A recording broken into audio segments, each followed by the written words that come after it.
ಅಣ್ಣ ನಿಮ್ ಪರಿಚಯ ಮಾಡ್ಕೊಳ್ರಿ ಅಣ್ಣ, ಯಾವ ಊರು? ನಮ್ಮ ತೊಂಡೆಕೊಳ ಪ್ರಕಾಶ್ ಅಂತ ನನ್ನ ಹೆಸರು. ನಾವು ನೋಡ್ತಿದ್ವಿ ತೋಟಕ್ಕೆಲ್ಲ ನಾನು ಆರ್ಗ್ಯಾನಿಕ್ ಅಂಕಿತ ಇತ್ತದು ಗೊಬ್ಬರ, ಪಡಿ ಗೊಬ್ಬರ, ಕುರಿ ಗೊಬ್ಬರ, ಕೋಳಿ ಗೊಬ್ಬರನೇ ಜಾಸ್ತಿ ಇನ್ವೆಸ್ಟ್ ಮಾಡ್ತಿದ್ದೆ ನಾನು ಇದಕ್ಕೆ. ಆದ್ರೂ ಪರವಾಗಿಲ್ಲ. ಈ ಸತಿ ನಾನು ಮೇಡಮ್ ಅವ್ರನ್ನ ಕೇಳಿದೆ, ಸಜೆಷನ್ ಕೇಳಿದೆ, ಒಳ್ಳೆ ಐಡಿಯಾ ಕೊಟ್ಟು.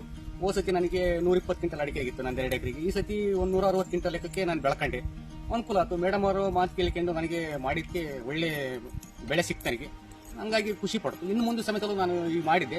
ಈಗಲೂ ಆ ಮಿಡಿ ರೋಗ ಅವನ್ನೆಲ್ಲ ಪ್ರತಿಯೊಂದಕ್ಕೂ ನನಗೆ ಮೆಡಿಸಿನ್ ಕೊಡ್ತಾ ಇದ್ದಾರೆ.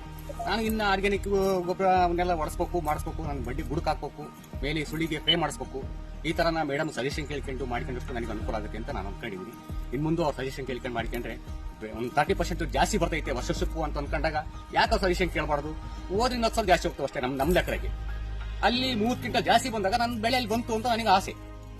ಇಲ್ಲಿ 10,000 ರೂಪಾಯಿ ಹೋದ್ರೆ 30,000 ರೂಪಾಯಿ ತಗೊಳಕ್ ನಮಗೇನಾಗುತ್ತೆ ಖರ್ಚು? ಮಾಡ್ಬೋದಲ್ಲ ನಾವು. ಅಷ್ಟು ಮೇಡಮ್ ಅವರ ಐಡಿಯಾ ಕೇಳ್ಕೊಂಡು ನಾವು ಮಾಡ್ಕೊಂಡು ಹೋಗ್ಬಿಟ್ರೆ ನಮಗೆ ಬಹಳ ಅನುಕೂಲ ಆಗುತ್ತೆ ಅಂತ ನಾವು ಅನ್ಕೊಂಡ್ವಿ.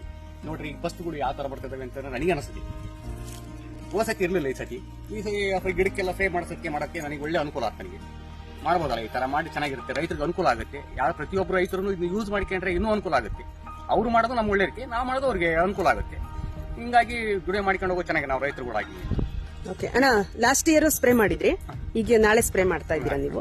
ಓಕೆ, ನಿಮಗೆ ಸ್ಪ್ರೇ ಇಂದ ಏನ್ ರಿಸಲ್ಟ್ ನೋಡಿದ್ರಿ ಅಣ್ಣ? ಸ್ಪ್ರೇ ಇಂದ ನುಸಿ ರೋಗ, ಅಂಕಿದ್ದ ಹುಳು, ತಿಗಣೆ ಹುಳ ಅಂತ ಕೆಂಪು ಹುಳು ಬರ್ತವೆ, ಗಿಡಗಳಾಗಿ ಅವು ಗರೆನೆಲ್ಲ ತೂತು ಮಾಡಿರ್ತವೆ, ಅವೆಲ್ಲ ಕ್ಲಿಯರ್ ಆಗುತ್ತೆ. ಆಮೇಲೆ ಗರ್ಭ ಕಟ್ಟಬೇಕಾದ್ರೆ ಕುಂತಿಗೆ ಒಳಗೆ ಬಿಳಿ ಹುಳುಗಳು ಇರ್ತಾವಲ್ಲ, ಆ ಹುಳ ಎಲ್ಲ ಹೋಗ್ತಾವ. ನಿಮಗೆ ರಿಸಲ್ಟ್ ಬಂದಿದೆ ಅಣ್ಣ? ರಿಸಲ್ಟ್ ಬರೋಕ್ಕೆ ನಾನು ಪಕ್ಕಾಗಿ ಹೇಳ್ತಿರೋದು.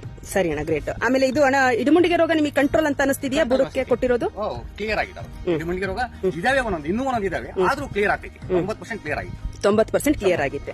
ಏನೇನು 10% ಐತಿ, ಇನ್ನು ನಾವು ನೆಕ್ಸ್ಟ್ ಇಯರ್ ಮಾಡ್ಕೊಂತ ಹೋದಾಗ ಇನ್ನೂ ಅದು ಕ್ಲಿಯರ್ ಆಗುತ್ತೆ ಅಂತ ನನ್ನ ಮನಸ್ಸಿಗೆ ನಂಬಿಕೆ ಇಟ್ಕೊಂಡಿದ್ದೆ. ಓಕೆ ಅಣ್ಣ, ಈಗ ಬುಡಕ್ ಕೊಡೋದ್ರಿಂದ ನಿಮ್ದು ಸಾಯಿಲ್ ಎಲ್ಲ ಏನ್ ಅನಿಸ್ತಿದೆ ಅಣ್ಣ ನಿಮಗೆ? ಸಾಯಲ್ಲೂ ಚೆನ್ನಾಗಿದೆ. ಅದರಿಂದಲೇ ಬಹಳ ಇಳುವರಿ ಬರ್ತಿರೋದು ಅಂದ್ರೆ ಬುಡಕ್ ಕೊಟ್ಟಿರೋದ್ರಿಂದ ಬಹಳ ಇಳುವರಿ ಬರ್ತೈತೆ. ಮೇಲೆ ಕುಂಚಿಗೆ ಬಿಕ್ಕಟ್ಟ ಬರ್ತವೆ ಅಂದ್ರೆ ಸ್ಪ್ರೇ ಮಾಡ್ಸೋದಿಲ್ಲ. ಇಲ್ಲಿ ಗಿಡ ತಾಕತ್ತ ಬೆಳಿಬೇಕು ಅಂದ್ರೆ ಬುಡಕ್ ಹಾಕೋದಿಲ್ಲ. ಹಂಗಾಗಿ ಬಹಳ ಅನುಕೂಲ ಆಗ್ತೈತಿ. ನೀವು ಕೊಡ್ತೀರಾ ಆರ್ಗ್ಯಾನಿಕ್ ಮೆಡಿಸಿನ್ಸ್ ಬಹಳ ಚೆನ್ನಾಗಿದಾವೆ. ಓಕೆ ಅಣ್ಣ, ಈಗ 6 ವರ್ಷದಿಂದನೂ ನೀವು ಮಾಡ್ತಿದ್ರಿ, ಇದನ್ನೇ ಮಾಡ್ತಿದ್ರಿ, ಬಟ್ ಮೆಥಡ್ ಇರ್ಲಿಲ್ಲ ಅಷ್ಟೇ. ಮಾಡ್ತಿದ್ವಿ, ಕೊಟ್ಟಿಗೆ ಗೊಬ್ಬರ ಹೊಡಿತಿದ್ವಿ, ಕುರಿ ಗೊಬ್ಬರ ಹಾಕಿದ್ವಿ, ಕೋಳಿ ಗೊಬ್ಬರ ಇದು ಹಾಕಿದೀನಿ, ಕೋಳಿ ಗೊಬ್ಬರನು. ಆದ್ರೂ ಅದು ಉಪಯೋಗ ಅನಿಸೋದಿಲ್ಲ. ಅದ್ರ ಜೊತೆಗೆ ಇದನ್ನು ಕೊಡೋದ್ರಿಂದ ನಮಗೆ ಬಹಳ ಅನುಕೂಲ ಆಗುತ್ತೆ. ಓಕೆ ಓಕೆ ಅಣ್ಣ, ಗ್ರೇಟ್. ರೈತರಿಗೆಲ್ಲ ಏನ್ ಹೇಳ್ತೀರಣ್ಣ? ರೈತರಿಗೆಲ್ಲ ಮಾಡ್ರಿ, ಅನುಕೂಲ ಆಗುತ್ತೆ, ಬೆಳೀರಿ. ನೀವು 10% ಹಾಕಿರುವ ಇನ್ನು 30% ಜಾಸ್ತಿ ತಗೊಂಡ್ರ ಅದು ಏನು ಆಗಲ್ಲ, ವೇಸ್ಟ್ ಆಗಲ್ಲ. ಈಗ ನಾವು ಸುಮ್ನೆ ಕುತ್ಕೊಂಡು ಮನೆಗೆ ಬರ್ಲಿ ಅದ ಅಂದ್ರೆ ಯಾರು ಬರಲ್ಲ. ನಾವು ಖರ್ಚು ಮಾಡಬೇಕು, ಜೊತೆ ತಗೋಬೇಕು. ಇಷ್ಟು ಆದಾಯ ತಗೊಂಡಿವಿ, ಖರ್ಚು ಮಾಡಕ್ಕಾಗಲ್ಲ, ನಮ್ಮ ಕೈಲಿ ಮಾಡ್ಬೇಕಾಗ್ತದೆ. ಇದು ಮೇನ್ ಇಂಪಾರ್ಟೆಂಟ್. ಪ್ರತಿಯೊಬ್ಬರು ರೈತರಿಗೆ ಹೇಳ್ತೀವಿ, ಹಾಕ್ರಿ, ಬುಡಕ ಹಾಕ್ರಿ, ತುಳಿಗೊಳ್ರಿ, ಆದಾಯ ತಗೊಳ್ಳಿ, ಹೇಳ್ಬಹುದು.